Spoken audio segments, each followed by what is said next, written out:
MA उत्तरार्ध हिंदी साहित्य भारोपीय भाषा परिवार परिचय भाग 4 का हिस्सा है ब।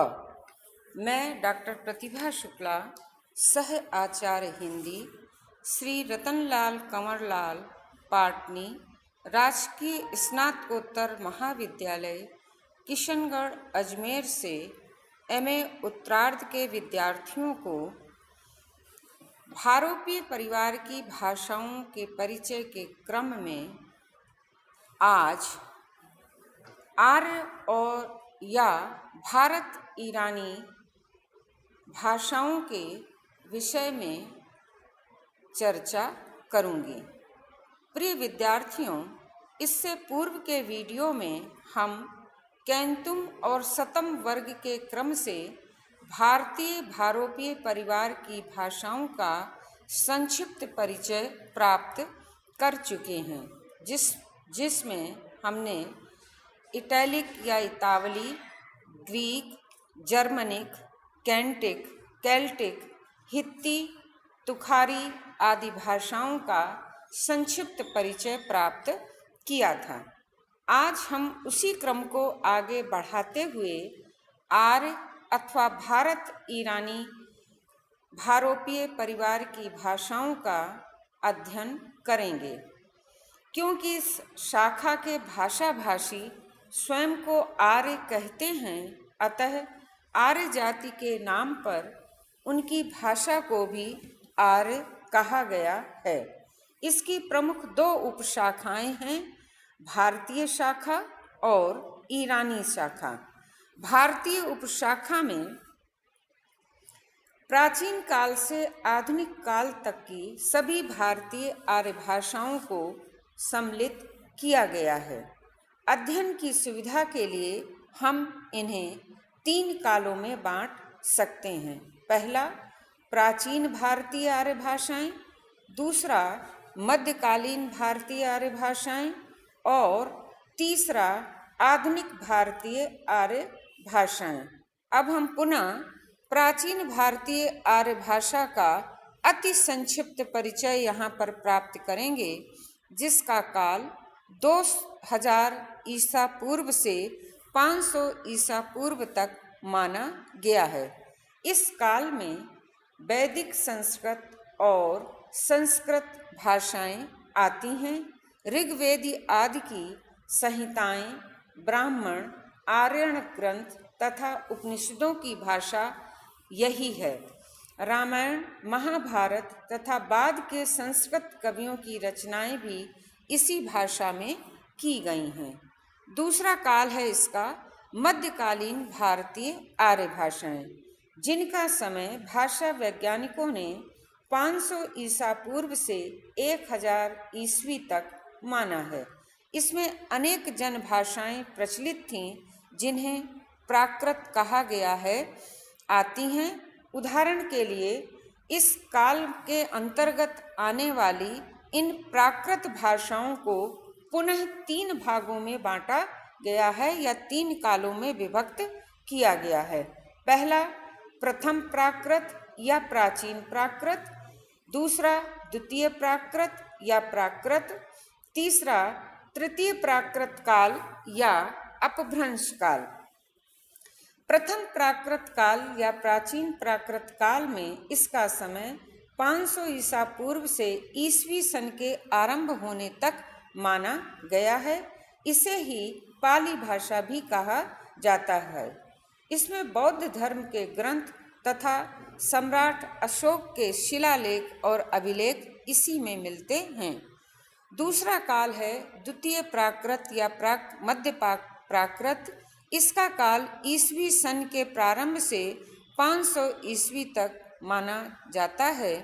जैन प्राकृत तथा साहित्यिक प्राकृतें, जिनमें मागधी, अर्धमागधी, सौरसैनी, महाराष्ट्री तथा पैसाची प्राकृत आदि इसी के अंतर्गत आते हैं। तृतीय प्राकृत या अपभ्रंश काल, इसका काल 500 ईस्वी से 1000 ईस्वी तक माना जाता है। इसका परिचय हमें सर्वप्रथम हेमचंद के, जिनका काल 12वीं शताब्दी का है, उनके व्याकरण ग्रंथ हेमचंद शब्दानुशासन व्याकरण ग्रंथ से मिलता है। यह अपभ्रंश ही हमारी आधुनिक भारतीय आर्य भाषाओं की जननी मानी जाती है। तीसरा प्राकृत का काल है, नहीं, तीसरा जो भारतीय उपशाखा का जो तीसरा काल है वो है आधुनिक भारतीय आर्य भाषाएं। 1000 ईस्वी सन से वर्तमान काल तक की जो भी अपने पूर्व काल के अपभ्रंशों से जिन भाषाओं का विकास हुआ था, भौगोलिक दृष्टि से आधुनिक आर्य भाषाओं का वर्गीकरण कुछ इस प्रकार से किया जाता है। सबसे पहला उत्तरी वर्ग, जिसमें कश्मीरी, लहंदा, सिंधी तथा पंजाबी भाषाएं आती हैं। दूसरा पश्चिमी वर्ग, जिसमें केवल 2 भाषाएं हैं, राजस्थानी भाषा और गुजराती भाषा। मध्य वर्ग, जिसमें पश्चिमी हिंदी, पूर्वी हिंदी तथा पहाड़ी भाषाओं की गणना की जाती है। पूर्वी वर्ग, इस वर्ग में बिहारी, असमी, बंगला तथा उड़िया भाषाओं की चर्चा होती है। और अंतिम है दक्षिणी वर्ग, इसमें मराठी तथा सिंहली भाषाएं आती हैं।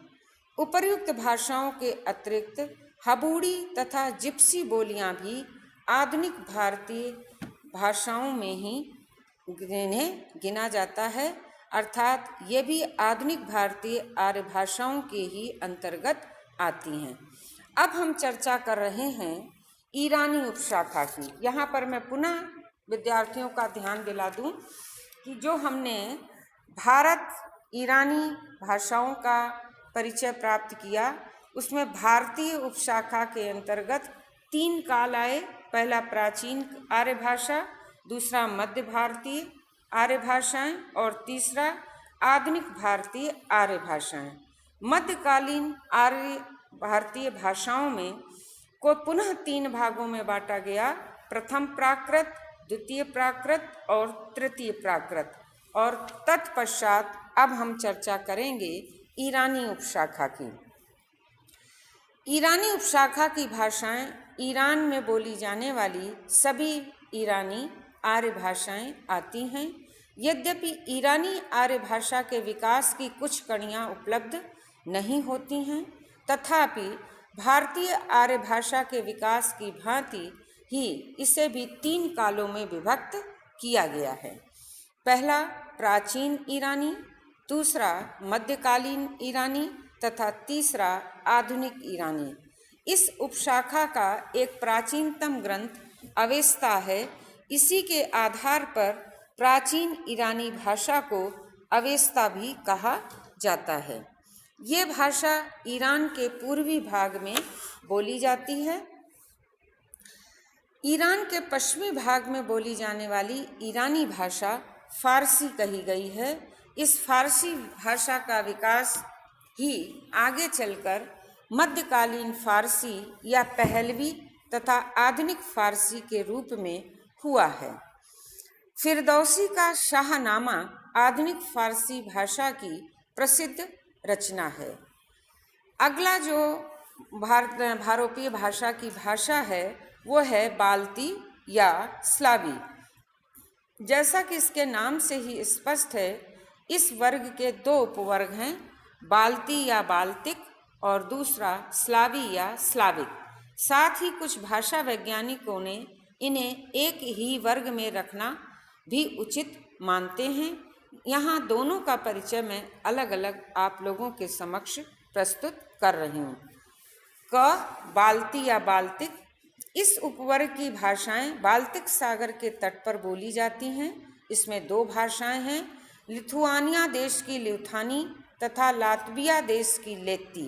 ये दोनों ही भाषाएं अभी तक अधिक परिवर्तित नहीं हुई हैं, अतः इनमें भारोपीय भाषा की अधिकांश विशेषताएं अभी तक इसमें विद्यमान हैं। इस परिवर्तन की कमी का कारण यह है कि इन देशों की भौगोलिक स्थिति इस प्रकार की है जिसके कारण इन देशों के रहने वाले लोगों का बाह्य जगत से संपर्क बहुत ही कम हुआ है। लिथुआनिया देश चारों ओर से जंगलों, दलदल और समुद्र से घिरा हुआ है। लिथुआनिया देश चारों 6 महीने अत्यधिक शीत पड़ती है अतः समुद्र मार्ग से भी आवागमन बंद रहता है। व्यावसायिक दृष्टि से पिछड़े होने के कारण भी यहाँ पर बाह्य संपर्क का अभाव है। परिणाम स्वरूप गत 1000 वर्षों से यहाँ की भाषा लगभग अपरिवर्तित ही रही है। वैदिक तथा संस्कृत भाषा की भांति ही इसमें द्विवचन विद्यमान है। संगीतात्मक स्वराघात के कारण भी यह वैदिक तथा ग्रीक भाषाओं से समानता रखती है।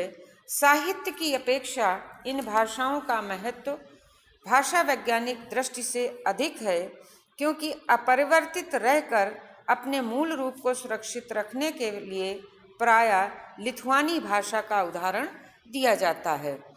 इसका जो दूसरा हिस्सा है स्लाविक भाषा, स्लावी या स्लाविक भाषा, इस वर्ग की भाषाओं में 3 तरह की भाषाएं आती हैं या इसके 3 उपवर्ग हैं। पूर्वी स्लावी, दूसरा है दक्षिणी स्लावी और तीसरा है पश्चिमी स्लावी। पूर्वी स्लावी में केवल महारूसी या केवल रूसी भाषा आती है, वहीं दूसरे में श्वेत रूसी तथा तीसरे हिस्से में पश्चिमी वाले में लघु रूसी, ये 3 भाषाएं आती हैं। श्वेत रूसी रूस के पश्चिमी भाग में तथा लघु रूसी उक्राइन प्रदेश में बोली जाती है। इन भाषाओं का साहित्यिक महत्व बिल्कुल भी नहीं है। महारूसी या केवल रूसी ही सोवियत संघ की राजभाषा एवं राष्ट्रभाषा है और शिक्षा, साहित्य, विज्ञान एवं शासन का माध्यम यही भाषाएं वहाँ पर प्रयुक्त की जाती हैं।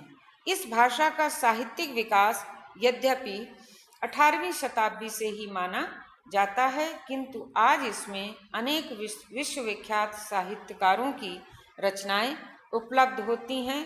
तुर्गनेव, तॉलस्टॉय और गोर्की आदि अनेक रूसी साहित्यकारों की मौलिक रचनाओं के साथ ही इस भाषा में कालिदास, तुलसी आदि प्राचीन तथा प्रेमचंद, प्रसाद, अज्ञेय, निराला आदि नवीन तथा भारतीय साहित्यकारों की रचनाओं का अनुवाद भी आज उपलब्ध है। रूस की प्राविधिक प्रगति के कारण इसमें पर्याप्त प्राविधिक साहित्य भी उपलब्ध होता है, अर्थात वैज्ञानिक साहित्य भी उपलब्ध होता है। इस प्रकार रूसी भाषा बहुत ही समृद्ध तथा समर्थ भाषा है। और दूसरी भाषा आती दक्षिणी स्लावी। दक्षिणी स्लावी में स्लोवेनी, सर्बो-क्रीती और बुल्गारी भाषाएं हैं। स्लावोनी यूगोस्लाविया के दक्षिण में स्थित आद्रियातिक सागर के तट की बोली है और इसका साहित्य मूल्य बिल्कुल नगण्य है। सर्बो-क्रीती यूगोस्लाविया की भाषा है। स्लावी भाषाओं में इसका महत्वपूर्ण स्थान है तथा इसकी कई बोलियां भी हैं। 12वीं शताब्दी से इसमें साहित्य रचना होती आई है। बुल्गारी अगली भाषा है। बुल्गारी स्लावी उपवर्ग की सर्वप्राचीन भाषा है। इसी को चर्च स्लावी भी कहा जाता है। इसका प्राचीन साहित्य 8वीं शताब्दी तक का उपलब्ध होता है। वह बाइबल का अनुवाद है, अर्थात 8वीं शताब्दी में जो साहित्य उपलब्ध है उसमें बाइबल का भी अनुवाद आज हमें प्राप्त है। 9वीं 10वीं शताब्दी में भी इसमें सर्वाधिक धार्मिक साहित्य की रचना होती रही है। प्राचीन बुल्गारी संस्कृत और ग्रीक से बहुत मिलती जुलती है तथा ये संयोगात्मक भी है, किंतु आधुनिक बुल्गारी प्रायः वियोगात्मकता में बदल गई है। आधुनिक बुल्गारी में ग्रीक, रोमानी, तुर्की